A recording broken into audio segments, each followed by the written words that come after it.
Hi everyone, I'm Matt. I would like to perform an exercise with you all tonight. Imagine that you are meeting yourself as a child. Imagine that you are meeting that young boy or girl for the first time, perhaps as a 12-year-old. What do you imagine you would see? What characteristics would you recognise?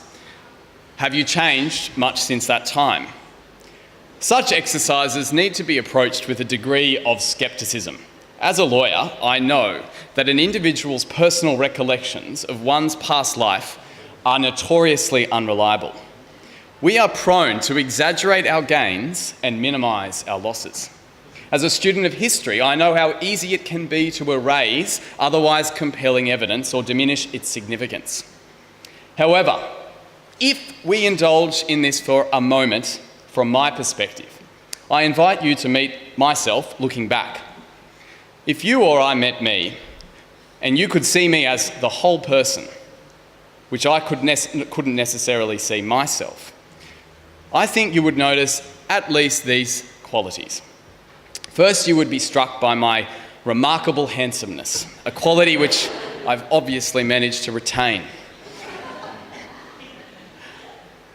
Second, you would see a person with a deep interest in learning, and in particular, understanding the Catholic faith, and an interest in its history, its traditions, its moral and ethical foundations. Thirdly, an interest in music and in theatre, which had been fostered by a pipe organ scholarship provided to me by the local parish church of St Finbarr's, Glenbrook. And finally, an interest or attraction to the same sex, i.e. that I was gay, or at least had a very strong suspicion of that fact. Now, there were some particularly cruel children at my local school that drew an inference that because I played the pipe organ, I was most certainly a homosexual.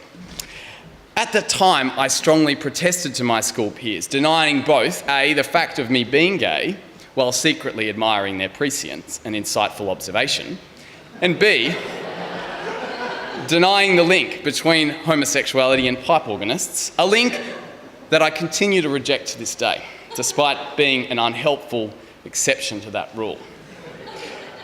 So here I am today to stand up in defence of pipe organists, particularly straight ones everywhere, and I can say with absolute definitive certainty that there is no scientific evidence available, as far as I'm aware, linking pipe organists to homosexuals, or vice versa. It's a chicken and the egg thing. Having cleared that up, I thought I had better use the remainder of my time speaking with you to share a bit of my story. In many ways, I divide up my life into a series of intellectual battles. These battles raged for years. Sometimes, like a treaty was signed and things eased off a little bit. Other times, these battles raged with ferocity.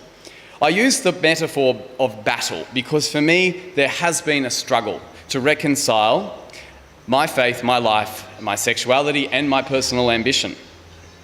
When I was a teenager growing up and studying at the local Catholic school, these intellectual battles were essentially binary struggles between good and evil. For this reason, my first attempt at reconciling my sexuality with my faith simply pitted the two against each other. I am presently studying for the bar exam to ultimately, hopefully, become a barrister, and you will see why I'm attracted to this career path. At any given moment, I would be at work as a teenager, earnestly assembling evidence supporting one interpretation of how to live life over another. In reality, looking back, I was scrambling as a young teenager to comprehend the sudden realisation of what seemed to be a profound difference, and an anger at God for causing me the inconvenience of having to deal with this. One question I remember grappling with was the question of perfection. How is it that God would create within me something which is defective? And despite a deep search through the great writings of the Church, Aquinas, Augustine, Aristotle, and that greatest of all scholars, Wikipedia, I couldn't work out why I was gay or what to do about it. I decided to simply sit on the question, as I determined that it would be wrong to allow the problem to consume my decisions. This was an insight undoubtedly given to me by my parents, who were practical in their faith. Faith, as it was taught to me, could be practiced without a single word uttered.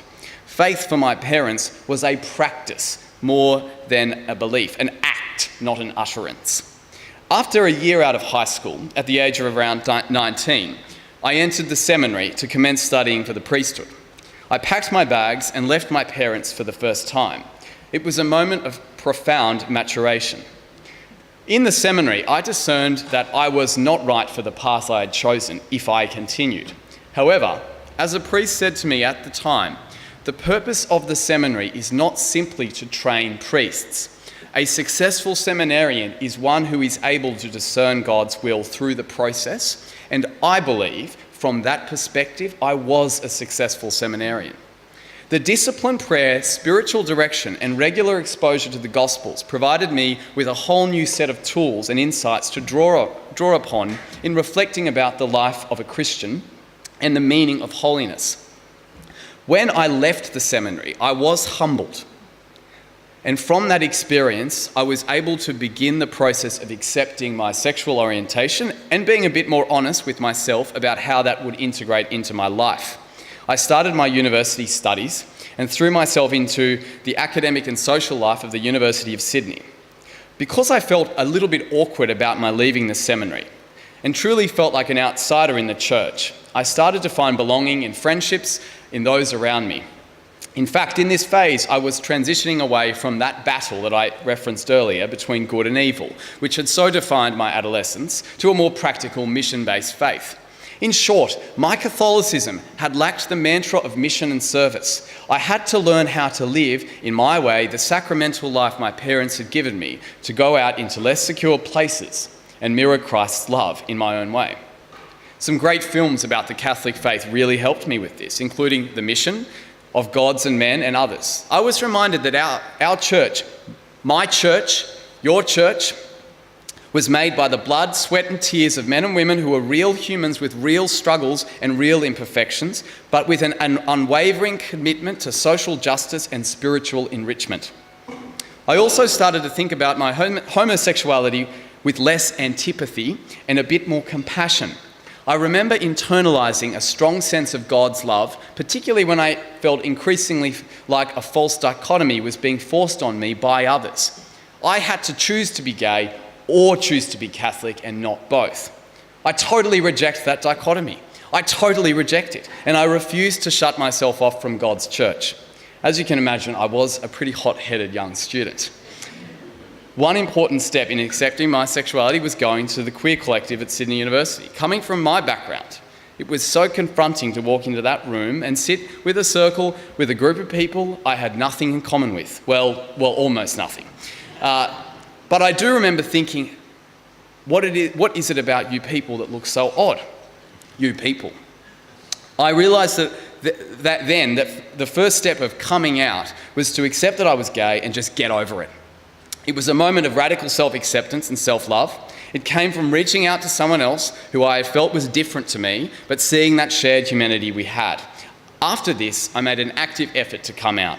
Most people were really good about it, mostly just encouraging me. Others struggled with it, though their answers were strikingly intellectualised and not particularly directed at me, but rather to an idea which seemed quite separate to me. There was certainly a distancing between me and the church for a period, especially too as I had met more people in the gay community, some of whom had been disowned by their families and some rejected or abused by their church communities. In my view, this response is totally antithetical to what the gospel requires of us in such circumstances. However, I also recognised that a life devoid of faith and sacrament was unacceptable. Not because of a sense of obligation, but because I knew and I know that vocation requires more of us than a lukewarm response. And I refused to accept that God would prefer me to walk away from it all simply because I was gay. During that time, to bridge the gap, I attempted to express my believing more practically. Local community service, volunteer solicitor work, trying to be a better and more generous friend.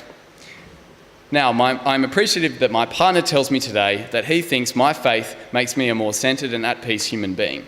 And I'm thankful that that smart younger person I wasn't smart enough to lock me forever in a mind battle of faith versus sexuality. When I consider me and faith and the church today, I do not have all the answers. I am a humble lawyer. if that's a thing. And I continue on the journey with all of you here tonight.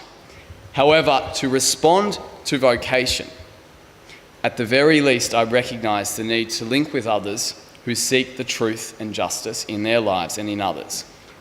This is the church. I want to finish by paying testament to you tonight. Thank you for listening respectfully. That is important. However, more importantly, I want to thank you for simply being here. I think it is actually essential that you are here and listening openly to all of the speakers tonight, including myself, because you are making yourselves vulnerable by listening. And through that vulnerability and humility, we all grow together right here and right now. To enter the church, we humble ourselves to be born again by baptism into new life. Similarly, to grow in strength as a church, we must, like the paradox of Christ and Christianity itself, become humble again.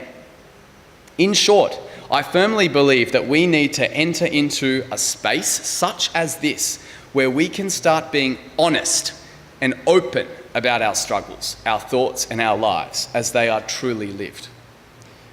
I will finish with a quote from an American writer, theologian, and Trappist monk, Thomas Merton, who opens his book, Thoughts in Solitude, by observing, "There is no greater disaster in the spiritual life than to be immersed in unreality.